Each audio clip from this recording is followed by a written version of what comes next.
Hey y'all, it's Girl 83. I know it's been probably 2 months. I know I kind of left you guys hanging, and I'm sorry about that. Um, Mommy and wife duties have consumed me, you guys. It has consumed me. Um, I just want to say this that no matter what's going on or how busy I am, I have put myself on the high end of the priority list. Um, my exercise days are non-negotiable. They are non-negotiable. Um, so I mean, unless there's like a really good reason, and I mean like there was an emergency type reason. So um, I'm going to give you guys my stats in a minute. However, this video, I'll just let you guys know I'm going to try to keep it short. I don't know about y'all, but like my attention span sometimes for videos are like 15 minutes. Not because I don't want to watch the whole video, but because I'm just constantly interrupted with, my kids always needing something. So it's really hard to get through a video past like 10 or 15 minutes sometimes. So I'm going to try to keep this real short, okay? I know it's 2 months in one video, but try to follow me. Sorry that sorry I'm talking so fast. Um, Everything I'm going to list right now, I think contribute to my stall slash um, dramatic difference in the rate that I'm losing weight.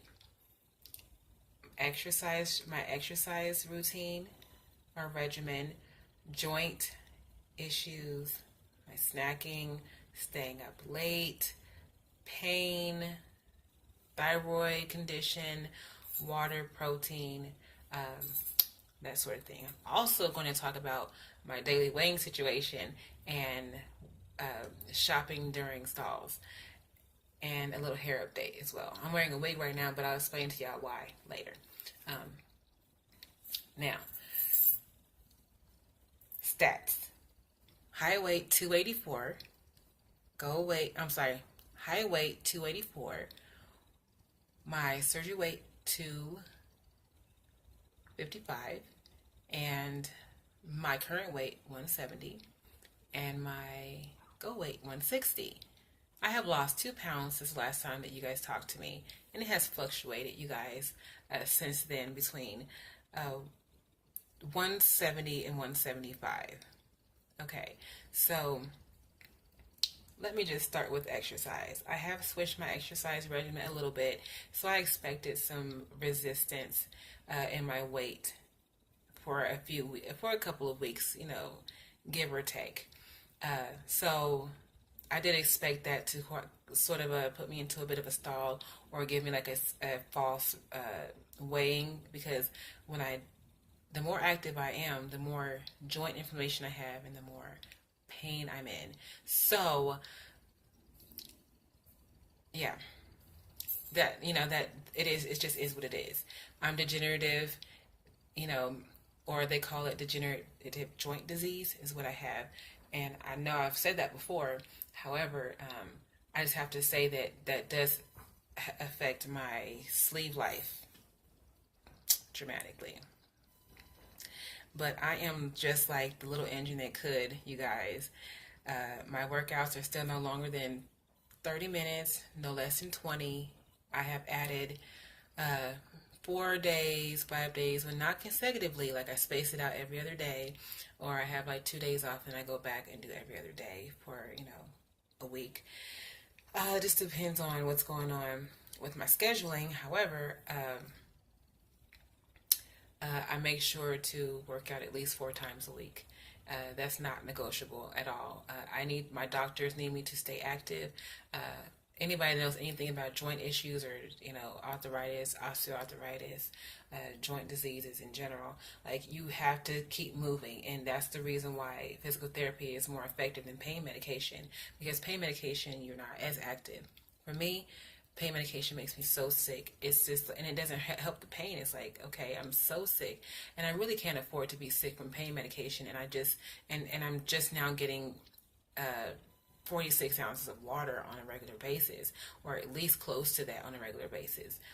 When I'm holding a good amount of protein on a regular basis, I don't want to lose that by taking pain medication and getting myself sick. So I just deal with the pain and work through the pain. And in some ways, it's made me stronger mentally, and spiritually, it's made me stronger in a sense as well. So this journey is just not about, it's not just the whole journey. The whole journey is just not about the scale and losing the weight. It's a lot of things that go on that kind of come with it. So let me move forward to snacking and staying up late and pain. Those all go together as well. And I feel like that, I know that pain is a trigger for me for snacking, and staying up late is a trigger for me for snacking. So what I mean by snacking is that I'm not a person that snacks during the day, but if I'm up late and I'm in pain, I've been up all day, just moving around and really struggling to get things done, or just struggling in general. I I'm up late. I've got pain patches on my shoulder, which give me this weird chemical burn after a while if I use them too much. And then a heating pad for my back, and ice for my knees, or heat for my knees. And I'm just up late. I'm miserable. I'm tired, and I'm just like, I can't go to sleep if I'm in pain. I always find my way having a snack. Okay, so like I said, I'm not a daytime snacker. I really am real watchful, but for some reason, like, the weak point for me is if I'm up late. So I'm not up late every single night, but I'm up late enough nights that snacking becomes an issue. Let me say 3 days out of the week, maybe. Sometimes 4 days out of the week, I'm up late. I do have a sleep aid the doctor prescribed me, along with my anxiety prescription, but I can't take them both at the same time. She claims I can, but I have a 3-year-old, so I can't really take them both at the same time. So I have to sort of choose. And sometimes the pain is so bad that I can take a sleep aid. It's not going to help the pain. I mean, it's not going to help me fall asleep if I'm still in pain. So, yeah, snacking. What am I snacking on? You guys, I might have a couple scoops of peanut butter with some Cool Whip on it, light Cool Whip. It's like 20 calories, I think a tablespoon or something like that. Peanut butter is like, I love peanut butter. A couple of hands of popcorn, maybe I might have. I mean, I'm legit full after a couple of handfuls of popcorn. Like, my snack is so limited. Like, I still have I have a lot of restrictions still. So I'm not overeating in these snacking periods, but I'm still consuming food that I'm not hungry at the time. I could probably do fine just drinking something, but I just end up choosing to eat something. And it's usually a protein snack, peanut butter, or a protein bar. You know, and the protein bars, you guys, they're like what? The Quest bars are a really good choice, but sometimes I don't have the Quest bars. I have a different type of bar, which is like it has like 27 grams of protein in it or something. I mean 27 grams of carbs in it. And that's a little high in the carb area. Even though I am really good at controlling my carb intake during the daytime. And I think that's the only reason why I've been maintaining this 170 to 175 is because I'm not a snacker. And I think I'm maintaining just by barely, I guess like, it's like a juggling act. I've got this perfect storm right now where I am just stuck in this 170 to 175, which moves me on to like my thyroid condition. My thyroid has gone back to its original range, or not original, but like, in its normal range. And it's somewhat borderline in this normal range, so they've got to retest me again, and probably coming up in the next month or so to see how that's going. And to me, I feel like it's a thing that's going to be like up and down, up and down. And I can tell some days like my anxiety is like, okay, my prescription medicine for my for my prescription medicine for my anxiety is working, and then sometimes it isn't working, and I feel like, okay, so what's going on? So I feel like it kind of fluctuates still too, but it's mostly norm because I'm not losing as fast anymore. And my water and my protein, water, you guys, I am just now starting to really get in like 64 ounces, like just recently, this last couple of weeks, really getting in a really good amount of water. And honestly, I think it's a little water retention happening too, because my body is just like, for 6 months, you weren't even giving us barely 20 ounces of water, 18 ounces of water. Now I'm taking in 64 ounces of water, or really close to it. So I think that's a little bit of a, water retention in that, department. Protein, I'm able to eat a little bit more, so I can eat a little bit. Like my salmon went from this much salmon to this much salmon. So of course, sometimes you gotta put, and I like to season my food, so a little, I'm not sure if it's too salty or anything, but that could probably have something to do with it. Plus I can take in more calories with even like the protein that I'm eating. If it's chicken or fish, I'm still getting in more calories. And my nutritionist said it's okay for me to have some fruit. So I do have like a fruit cup every now and then. I'm really not big on fruit, you guys. I'm not big on fruit. So I think that all those things contribute to my dramatic change in how fast I'm losing weight now. I'm not upset by it, you guys. I do still daily weight. Like, that's a situation if I let it get to me, but like some days, I can't lie. Some days I am just like, what is going on? Even though I know that all those other things that I listed earlier contribute to a stall or a little bit of a fluctuation. That's how I feel like it's like more water retention, more water weight gain.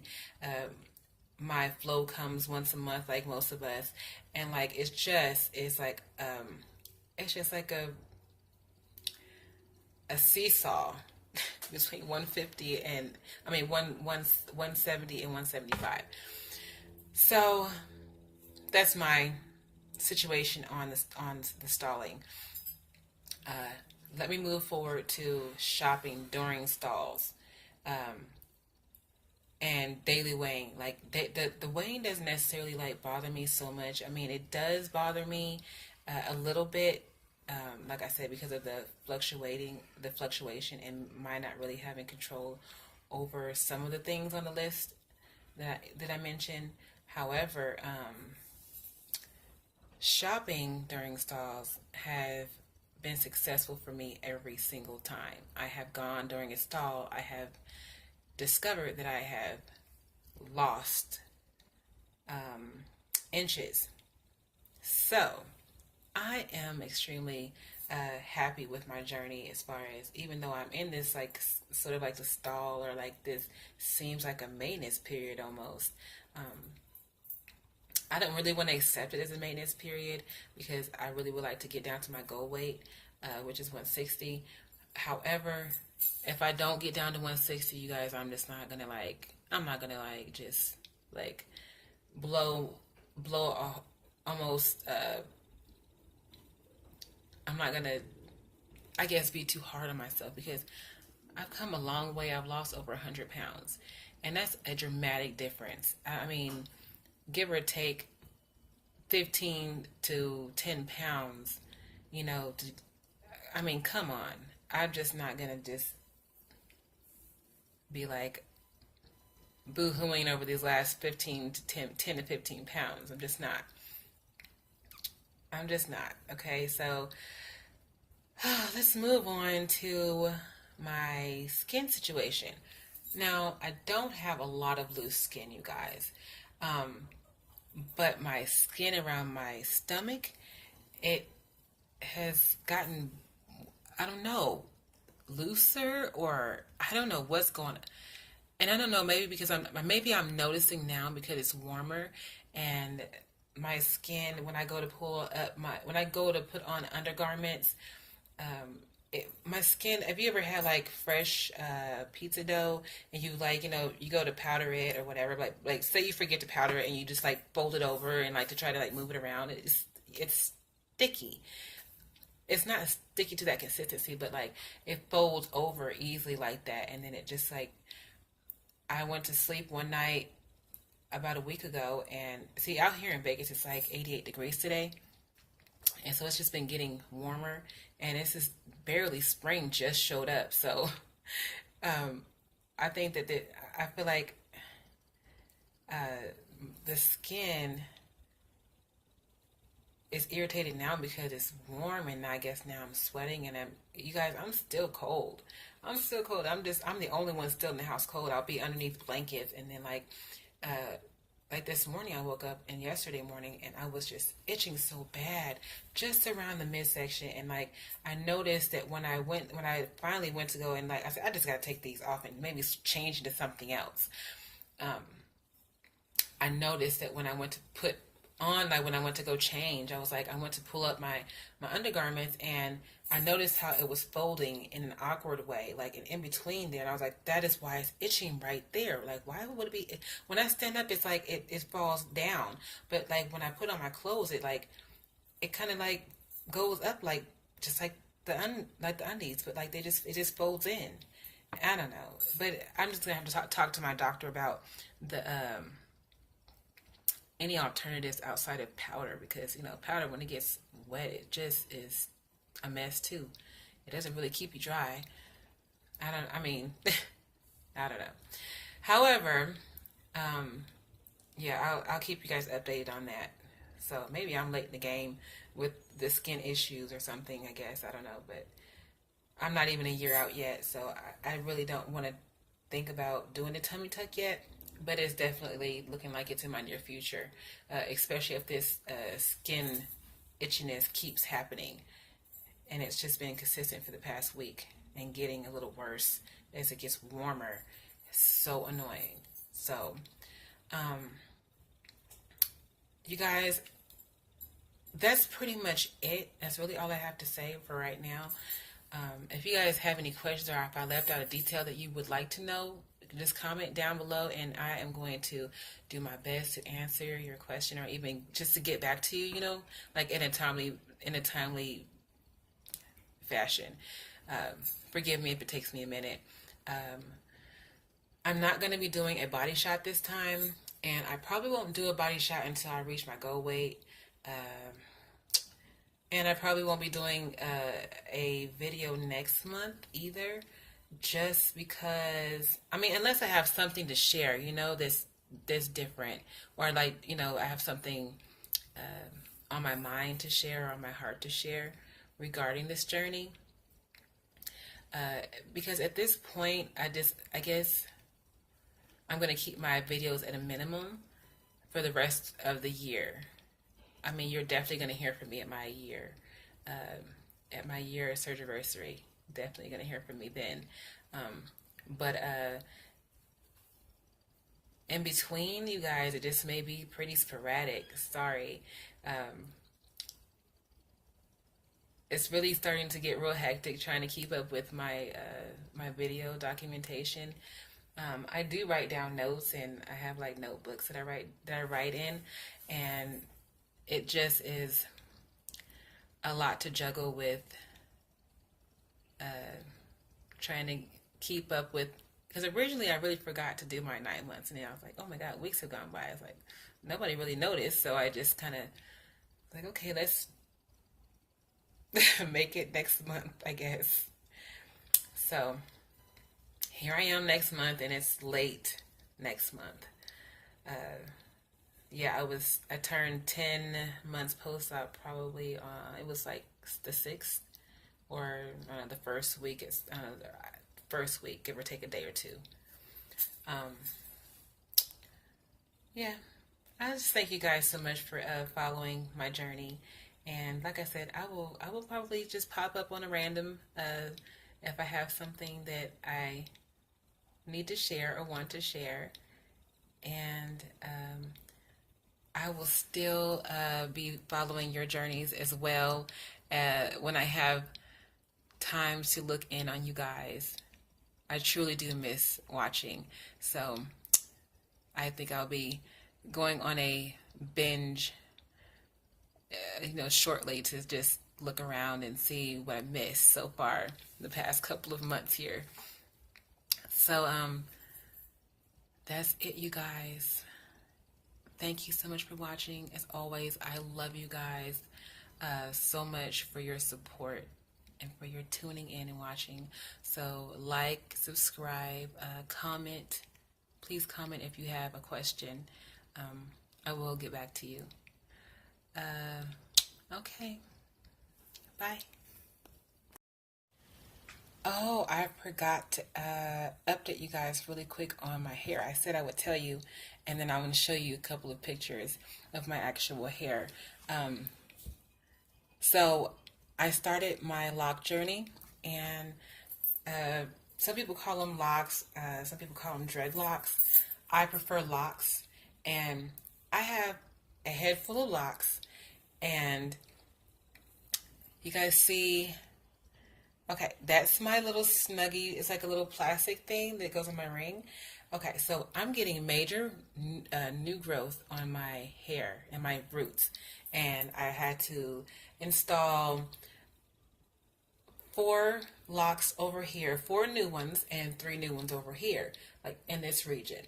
So my hair is growing, and it's getting thick at the roots, and so that's making me feel like I have to retwist my hair more, retwist my hair sooner than I want to retwist, because I don't want to mess up. I don't want to mess up the growth that I have, pulling on it too much. So whenever I go to do this to separate them throughout the day, this little plastic piece of my ring, it often snags it, and I just have the urge to twist some of the ones that have hair that have come out of the, strands that have come out of their sections. I want to just go twist them, and I want to stop doing that, because that's just how it's a bad habit when you're trying to grow, long, healthy locks. And right now my locks touch just barely at my neck, and they go through these stages, which I'm fine with. However, I just want to keep my hands out of my hair. So some weeks I'll wear a hat the whole week, and some weeks, which really I can only stand like just a week with the wig on. So this week I just decided, okay, I'll put on a wig just to be a little different, sort of switched up a little bit, and have fun with my look in general. I like to just have fun. So sometimes you guys will see me in the I'll show you some pictures. Sorry about the lighting, by the way, you guys. See the lengths changing sometimes, or it's looks longer in some pictures than the others, but it's generally the same length, or like around here. I love them, but I just am trying so hard not to touch them. I'm 5 months into my lock journey, and it's just really hard to now it's getting harder and harder. Now that I see the growth happening, now it's getting harder for me to avoid retwisting, and I just don't want to retwist. Plus I swim, so retwisting for me often is not at all, there's no point for me to retwist every 2 weeks or every week, or often. I think 3 weeks is even too much, because I'm going to go to the pool, in a day or two, and then I'm going to have fuzzy roots all over again. I don't, even though I wear a swim cap, I still am sweating under my swim cap, which still, gives my locks that moisture that it needs, just enough to get those strands out of its sections all over again. So it's a struggle in some ways, but I still love them, and I think they're going to work out great, and they're just starting to really lock and bud, and I'm excited. I just don't want to mess up my progress so far. So I'm wearing a wig today, and I'll wear it tomorrow, and then I will just put her away and probably do my I'll show you guys some of the pictures of me wearing. I have a hat in every color, you guys. It's so straight. I just love these hats. They work so well. I prefer the hats over my wig. But like I said, I just thought I'd have fun and switch it up. I told my daughter. I told my daughter, I said, I'm just gonna play dress up today. She said, Mommy, take off the wig. And I said, right. But anyhow, that's pretty much my update for the hair. Hair is growing, not falling out, not losing any locks, at least not yet. I shouldn't even say yet, but so far I haven't lost any locks. I did have to combine a few, but then I end up adding a few as well. So that's pretty much it, you guys. Thank you for tuning in.